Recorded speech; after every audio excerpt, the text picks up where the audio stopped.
What is going on, guys? Verkdevoden here, and today I'm going to attempt to make a short video on how to show you how to basically optimize the speed of your PC components and your fans to compensate for heat dispersion. I don't know if this is going to work. Hold on a sec. This is my third attempt at this video. Now, I'm making this video primarily for my friend, the Exasperated Gentlemen.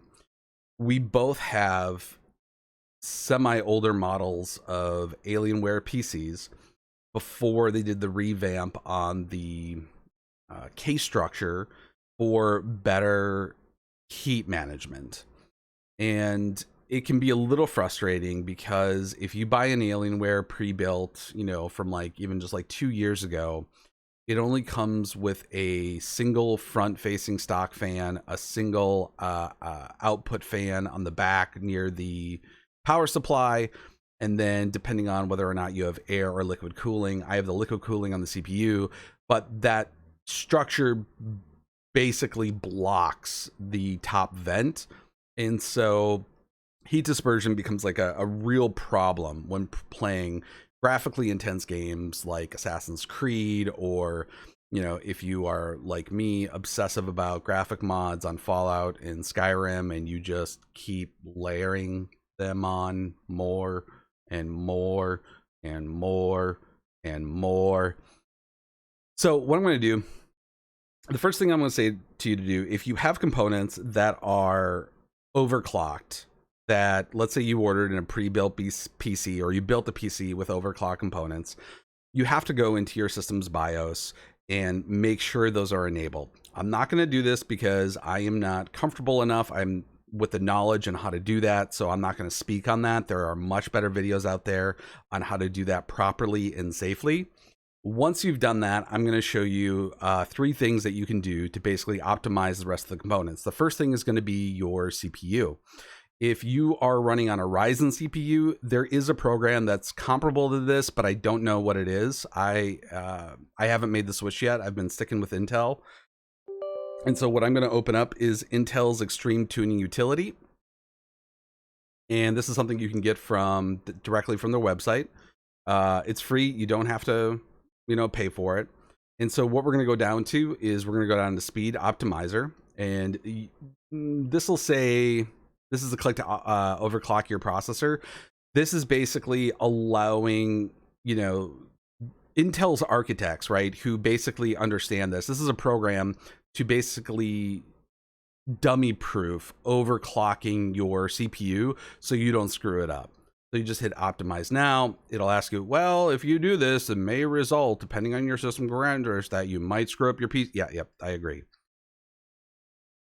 Right, so it's now on. You can look at these. If you understand this a lot better than I do, I don't really care. I just want my CPU to run as best as it can. That's it. You just optimize now or turn on. It might say something different depending on which version of this you have. Minimize, good to go. Right, that's it. That's all you got to do. The next thing you're going to do is you're going to download MSI Afterburner. There are a lot of other programs like SpeedFan. This is probably my favorite, because it is so user-friendly. It gives you a lot of information. This is just like the basic default window. This is really all you have to do. Go into settings, go into fan, click this, enable user-defined software automatic fan control, and hit apply. Now, this graph is going to look different on the default versus what I have. And that default is fine for me because I know the structure of the case of the Alienwares are just, they're bad. The old ones, they're honestly just terrible. And this is like the biggest con of Alienware pre-builts since time immemorial, until they basically fixed it about a year ago, is that the cases just hold in heat ridiculously well. And that's not what you want. And I have an RTX 3090. I run my graphics on Ultra. I try to run everything at 120 frames per second or higher. It generates a lot of heat, so I need to get that out of there as quickly as possible. If you have I think it's like an Aurora R11 or 12, the first thing I would suggest, and I'm not going to make a video on this because there are better people out there that'll show you, is to install a second front intake fan and a second back output fan. That's what I did, and that alone drops my internal heat about 20 degrees, and I'm 20 degrees Fahrenheit. I'm American. If you live in America or I don't know, Guam, maybe the one other country that doesn't use the metric system, we still use the imperialistic system. There's a reason everybody uses the metric system. It's way better, and I highly suggest learning it. Anyway, on with the rest of the video. So we're looking at this graph, and we're looking at temperatures in terms of Celsius. And so basically anything up to 30 degrees Celsius, my fans are running at 50%, right? As it starts to go up in heat, you'll notice my fan speed starts to go up as well. And I put like kind of little markers here that are a little bit more gradual, but that are faster than the default that you have. And once we get up to that 80 degrees Celsius, which is kind of towards the high end of what I am comfortable with in both my GPU and CPU, but specifically you don't really want your CPUs to get up that high.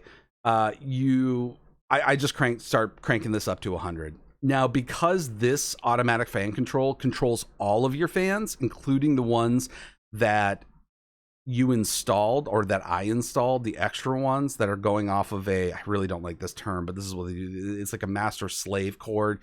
It's basically like a V cord that allows an original fan to hook up to a secondary fan, and whatever one fan does, the other one has to follow. So they all run basically at the same speed. This can get really, really loud. If I get to a point in Skyrim, like around Falkreath, where, trees everywhere and, like immersive patrols are around and there's battles and extra fauna running around, this thing will sound like it should be controlled by NASA. It gets really loud, but I always play with a headset, so I don't really hear it. I don't really care. If you play with speakers, you don't like headset, it gets really loud and it might get annoying, but that's kind of the trade-off, okay?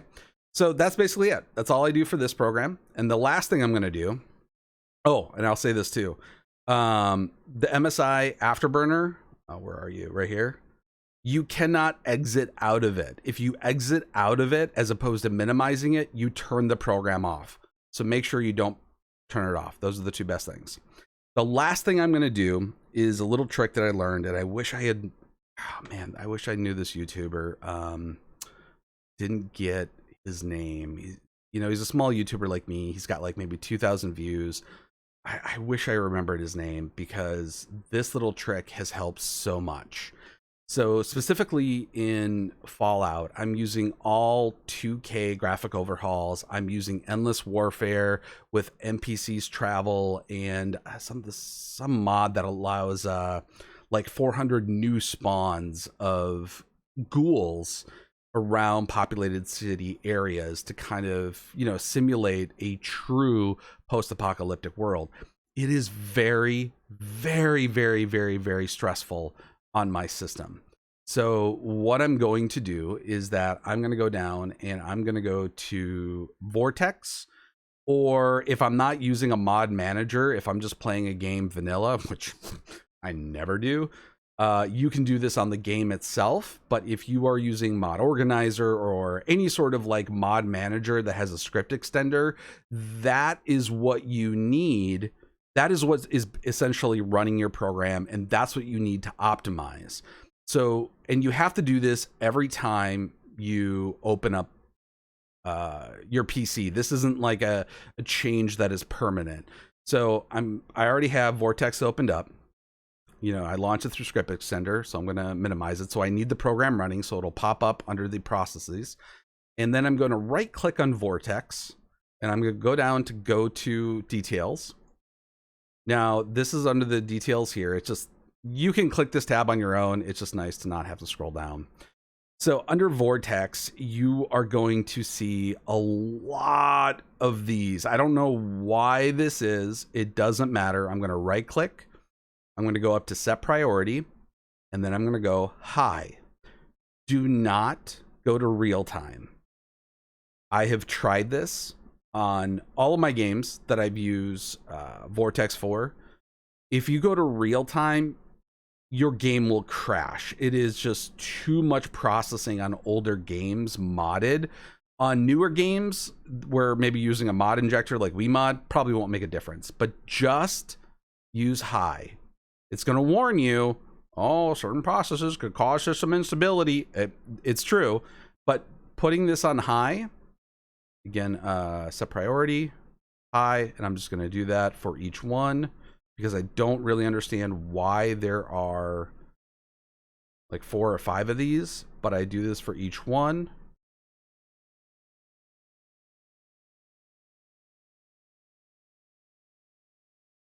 And that's it. And that's all you have to do. If you have seen any of my Fallout 4 videos lately, again, I am running graphic mods for everything, overhauls, armor, sky, weather, physics, endless warfare, improved ballistic lightings. I mean, it looks absolutely amazing. And there are points that I'll get to these like massive battles where I've got Enclave and Brotherhood of Steel and a giant behemoth and 5 death claws, you know, fighting against each other. I'm not even involved. I'm just watching, right? But I'm within a distance where all of that is rendering. And there can be like 2 or 3 of those fights in my draw distance that are happening at once.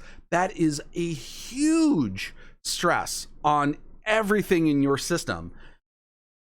But it works. Now, granted, like I said, I've got an RTX 3090, but before I started making these little tweaks, my game would stutter, would freeze, would drop down a frame rate from like 120 down to like 40, which, you know, being like a PC snob, that is absolutely unacceptable to me. If I get to 60, I'm pissed off.